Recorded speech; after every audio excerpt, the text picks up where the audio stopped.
My fiancée demanded a break, then ghosted me for weeks while flaunting her rekindled romance with her ex. I did nothing. Then when she finally called saying the break is over, I replied, so is this relationship. She was frantically insisting the break had rules I did not follow. Original post 32M was engaged to Amanda, 29F, or so I thought. This whole situation is a proper puzzle. It kicked off about 6 weeks back. Together 4 years, engaged for 1. Wedding plans were inching along. Amanda seemed edgy, but I chalked it up to pre-wedding jitters. We were due to check out a venue that Saturday. Friday night, she drops the bomb. Jason, I think I need a break. A break from wedding stuff, work. Playing innocent, hoping it was not us from us. Just a small one to clear my head. Get perspective before, the big leap. Red flags waving furiously. A break is usually code for, I want to sample someone else but keep you as my backup. But I kept my cool. Me okay if that is what you need. How long are we talking? Not long. A few weeks. I just need space. No contact. Crucial for me to be alone with my thoughts. No contact. Got it. My gut clenched, but I nodded. All right, Amanda. If you need space and no contact, I will respect that. She looked almost relieved I did not argue. Packed a bag. Said she would crash with her sister Laura. A peck on the cheek, then just like that, gone. The first week was terrible. Absolute radio silence as requested. I replayed everything wondering where I had messed up. Standard self-blame game. Then about 10 days into this break, I am scrolling Instagram. Amanda's not a big poster, but Laura chronic overshare, and there it was. Laura is story. Beach bar, cocktails, sunsets, and Amanda beaming arm cozily around Kevin. 30-ish. Her college ex, the one she swore was ancient history. A fun chapter definitely closed. My stomach plunged. Space to clear her head was apparently a tropical jaunt with Kevin. The no contact was purely for me, so I would not mess up her romantic reunion. The sheer blatant disrespect using our break as a hall pass. A flash of pure rage. Then a colder, sharper thought took over. Okay, you want no contact while you figure things out with him? Fine, granted. Our apartment, my name always has been. She moved in 2 years ago. That venue, I dropped a $2,000 non-refundable deposit. My savings, the caterer, another $1,500. Also mine. That high-end Breville Barista Touch espresso machine. She insisted we needed around $1,000. My credit card, a joint engagement gift supposedly.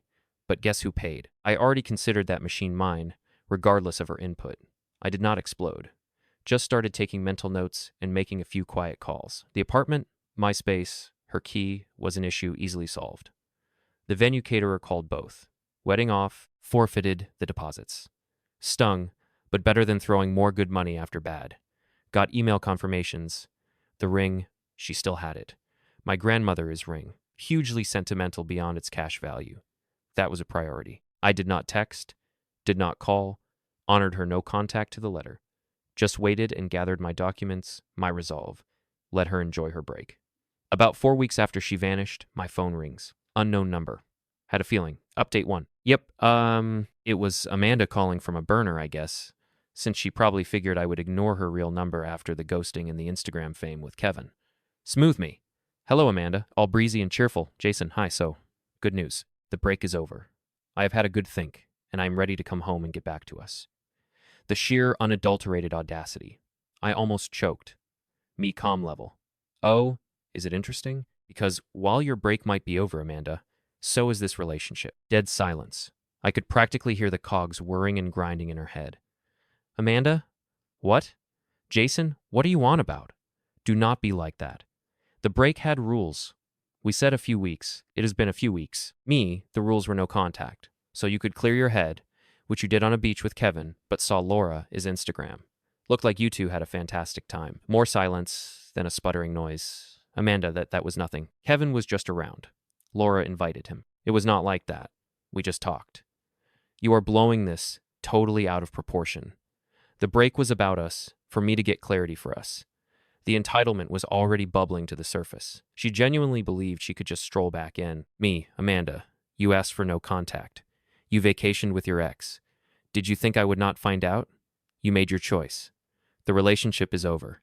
I have already canceled the venue and caterer. Voice cracking. Panic setting in. You canceled them without even talking to me. Jason, we put down deposits. That was our money. Actually, Amanda, that was my money. Both deposits came from my savings and yes, canceled. No wedding. But my stuff is at the apartment. My clothes. My Breville. Ah, the espresso machine. Knew it. Me? Yes, your belongings are here. You can arrange a time to pick them up. Text me a day and time that works this week. I will have them packed by the door. The Breville, however, is staying. It was bought on my card, and it is mine. You will not be coming any further. And then the entryway for your other things. Amanda, you cannot just kick me out. We live together.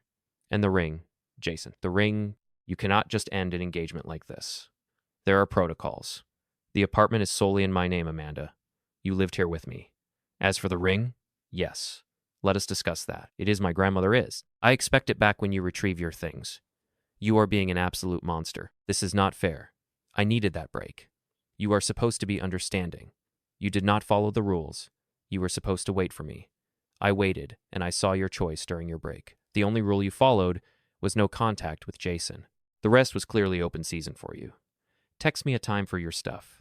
Goodbye, Amanda. Hung up, hands shaking. Not fear, adrenaline, maybe the sheer nerve of her expecting me to just roll over and play dead. A couple of hours later, a text. Notamanta. Laura, Jason. Amanda's a wreck. You have completely misunderstood everything. Kevin was a blip, a moment of confusion. She loves you. You need to actually talk to her. Also, she needs her car keys. They were in the purse she left. Her car keys. Her little Fiat 500. A gift from Mommy and Daddy. Was parked in my building as garage. A spot I pay extra for. My reply to Laura. Amanda can get her keys with her other belongings. I am not discussing this with you, Laura. She can text me herself. Block Laura's new number. Next day, Amanda finally texts. I need my things. Sunday, 2 p.m., and I still expect the espresso machine. I picked it out. It is as much mine as yours. Still delusional about the Breville. No please. No apology. Just pure, unadulterated demand. Sunday. This should be interesting. The locks on my apartment are being changed Saturday morning, just in case. Update 2. Sunday was a real circus, as expected. 2 p.m. hits. Knock at the door. I had spent Saturday morning getting the locks changed, best 200 ever, and the afternoon meticulously boxing every single item that was solely Amanda. His clothes, shoes, a metric ton of makeup, half-empty toiletries, her knickknacks. Her car keys were placed right on top of the first box. The Breville was on my kitchen counter where it always was, and definitely not packed. All her actual belongings were piled near the front door. I open up, not just Amanda. Oh no, she brought the cavalry. Laura, the Instagram reporter, and their mom Carol, 50SF Carol, who always gave me the side eye, but buttered me up when I was footing bills. Amanda looks like she has been dragged through a hedge backwards. Puffy eyes, but a defiant scowl. Laura is radiating fury. Carol immediately slips into concerned matriarch mode. Carol. Jason. Dear Amanda mentioned a little misunderstanding. I am sure we can smooth this over. She just needed a tiny breather. Carol. No misunderstanding. Amanda took her breather with her ex on a tropical island after demanding no contact. Engagement is off. Relationship is over. Her belongings are packed by the door. I waved at the mountain of boxes. Her car keys are on the top box there.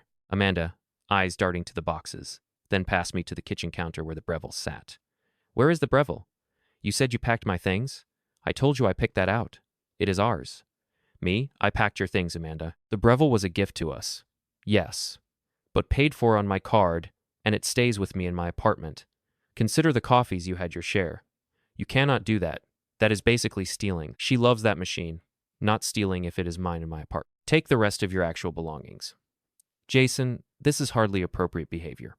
After 4 years, Amanda has been terribly distressed by your coldness. And changing the locks, so unnecessary. Me changing locks on my own apartment after my fiancée ghosted me for her ex seemed pretty necessary. Now, are you taking this stuff or not? I have things to do. Amanda finally finds her voice, trembling with rage. Where's the ring, Jason? You said you wanted it. Going to pawn it for your new locks. No, Amanda. I am putting it back in its box where it belongs. The ring, please. I held out my hand. She made a big show of unclipping it from a chain, actually wearing it. The nerve practically chucked it at me. I caught it. Amanda, you will regret this, Jason. Kevin actually gets me. He would not pull this kind of stunt. Good for Kevin. Maybe he will buy you a new Breville. Now, please take your things. 1 hour. I will be in the back. They started grabbing boxes. Lots of muttered insults. Amanda kept trying to pick fights. My expensive skincare is not even packed right. This stuff costs a fortune. Me from the other room should have taken it to the beach with Kevin. He is such a bore. Always said he was too dull for you, Amanda. Carol surprisingly was quiet, mostly sighing and shooting daggers at me. Then the dirty trick. Amanda suddenly remembers some valuable heirloom jewelry her grandmother gave her that she thinks she might have left in my sock drawer. Demands to come in and search me. Nope, not happening. Anything truly valuable you would have taken on your break. I packed everything I found that was yours. If it is not in those boxes, it is not here. I am calling the cops. You are stealing from me. Fumbled for her phone. Go ahead. Explain you left alleged valuables in your his apartment after you ditched the engagement for another guy, and now he will not let you ransack his bedroom. See how that goes. She glared, but did not call. Carol finally intervened. Girls, let us just get this over with. He is clearly not budging. A hint of weariness. They finally hauled the last box out. Took the full hour with much huffing. As they left, Amanda got in a parting shot. Amanda, you are going to be so lonely, Jason. You threw away everything for a stupid Instagram post. Me. No, Amanda. I threw it away because you betrayed me, and then expected a thank you. Goodbye. Closed the door, double-locked it. A wave of emptiness. Then huge relief. Done. Or so I hoped. Yesterday, a letter from a lawyer. Amanda seeking compensation. Emotional distress. Shared assets. What shared assets? The $1,000 for the Betrayal and $3,500 for the non-refundable wedding deposits she claims were joint marital funds. Her claim about the deposits is particularly galling, given she was the one who caused the wedding to be canceled by her actions, and I was the one who paid them. The entitlement is off the charts. She wrecks the relationship, runs off, then wants me to pay her. This is not over. It is war, and I am ready. Sent the letter to my legal guy. He actually laughed out loud. Final update. It has been a few months. The dust is settled along with Amanda's laughable legal threats. Time for the final chapter of this saga. Amanda's lawyer actually tried to play hardball. Sent a few more aggressive letters. My guy, bless his cynical, methodical soul, dismantled every single claim. Emotional distress, he pointed out. Amanda initiated the break. Amanda cavorted with her ex. Amanda broke the no contact with demands. If anyone had distress, it was me.